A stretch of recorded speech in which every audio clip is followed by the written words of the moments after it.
Oh hey, I almost didn't see you there. Yeah, after my real home run of a video, I decided to take a little vacation to the scenic GM Construct Pond. Well, time to get up. I think it's about time for me to record again.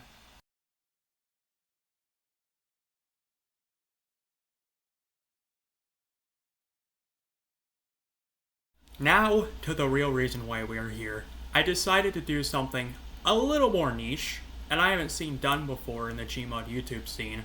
A little view into dupes. Most people outside of the Gary's Mod hysteria don't know what dupes are, so before I get into the meat of the video, let me start by explaining myself. Sorry to the epic Gmod veterans, but you can wait a minute while I catch everybody up.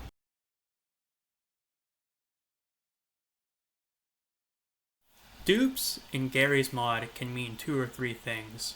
The word itself just means duplication, so any creation you make is a copy of something you already made.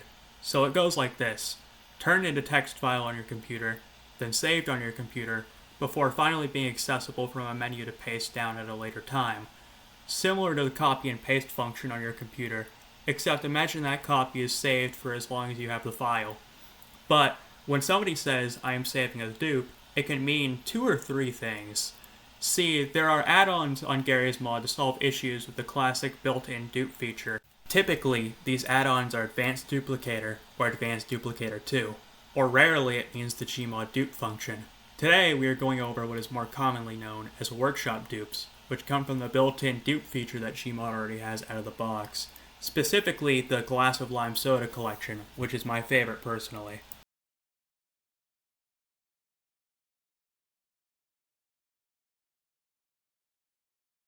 The A1 gun carrier is the first on the list, and is probably one of the simplest tanks I've seen in the workshop. Not saying that's a bad thing, however. It features its cannon, which has no cooldown, so you can really spam the hell out of this thing. It also features a shell and explosive barrel prop. This exists, I assume, because back in the day, these were used in old Gmod clan warfare, before ACF, which is another topic I should cover sometime, since it has its own insane lore. Prop vehicles did not break unless if you intended them to break, so I assume when clans would have wars with their own creations, everyone agreed that there should be some way to break them. To expand on this though, it's one of my favorites. I remember spending hours using this on little squeakers and having them scream at me to stop. Good times, honestly.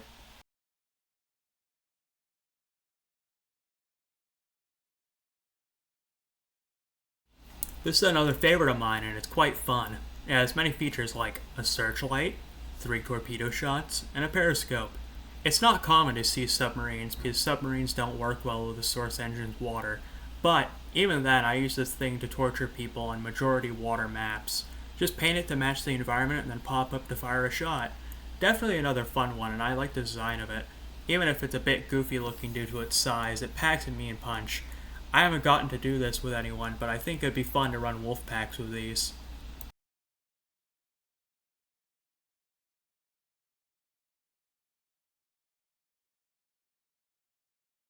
This landing craft is fun, but not in reality. I've made many plans with this and they always fell through. I think it would work better if it was maybe half or quarter of the width. Maybe move to the driver's seat to the back corner similar to actual landing craft designs. Also, maybe design some ships to carry them with these notes. All I have to say about this, maybe my planning is at fault though, who knows. Either way, these would be fun to use with friends. I can imagine being on GM Boots too, and a naval invading from the island to the mainland or vice versa.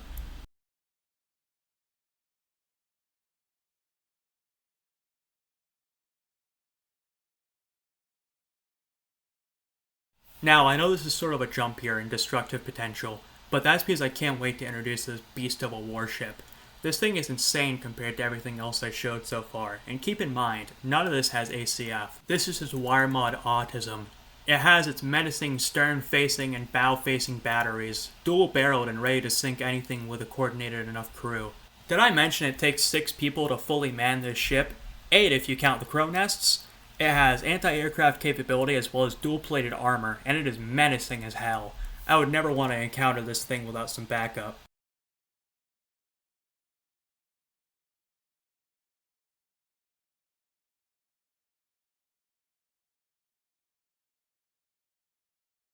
Something a bit more interesting. This ship looks like nothing, but I can only imagine multiple of these planes in a battle. I usually separate the plane from the tender and save it to use by itself, but this plane and ship work well as a pair. This plane has a function to blow up with mouse 1 or crash into ships and explode. I've tested it a few times, and it only takes a few planes for a ship of medium or heavy caliber to sink. Granted, if you have good aim. These planes with some editing are fun to fly around as well, and are easy to control. They're just a nice thing to have around, another one of my favorites.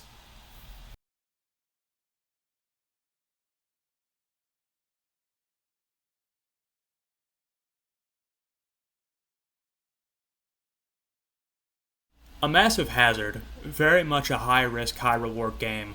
This frigate features 4 missiles that you can fire at will and target the nearest chairs, meaning if you're out in open water and have an itchy trigger finger, you'll be swimming home, no exceptions.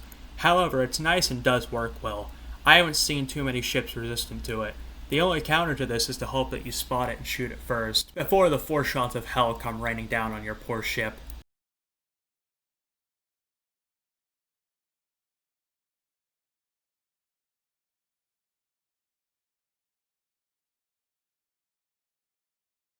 A destroyer is a destroyer, and while it's small, it gets the job done.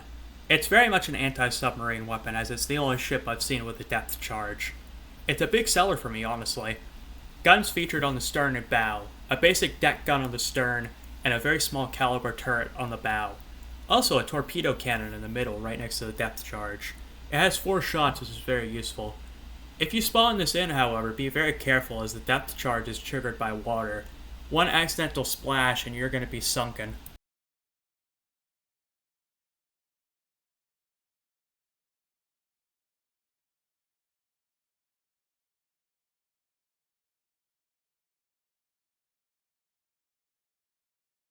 I haven't gotten a lot of use out of this, but it is a proper naval mine. Triggers only with props and only activates in water if I remember correctly. Just like an actual naval mine, if you want it to be more hidden, nothing stops you from roping it to the bottom, either with a heavy prop or rope it to the ground. Somewhat useful, but if you have prop limits or a restrictive server, speaking of which now I forgot to mention that a good amount of these don't work on servers because admins are stinky and hate fun, you might not get the full use out of these.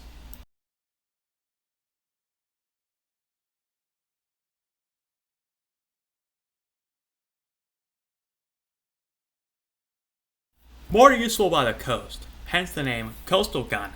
I like the thing a lot, and it has a cooldown time of 6 seconds, which helps with realism, I suppose. Never had much use for it, but I also never hated it. Definitely use if you have a group of friends and want to LARP the Atlantic Wall. It'll definitely give you some false PTSD for a few days trying to bob and weave through these beasts.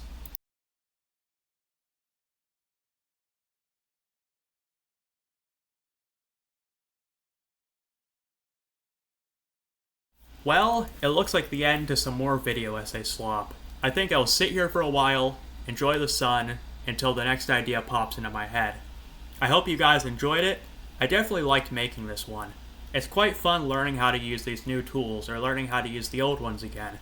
And to tell you the truth, I'm glad to be talking about topics nobody really covers or sometimes forgets about. If I make a video in the future pertaining to what I'm thinking about, it's a secret so far, then it's going to be the longest yet, and I might put even more effort into it. But that's for another time. Have a good day or night. It's been me again. See ya.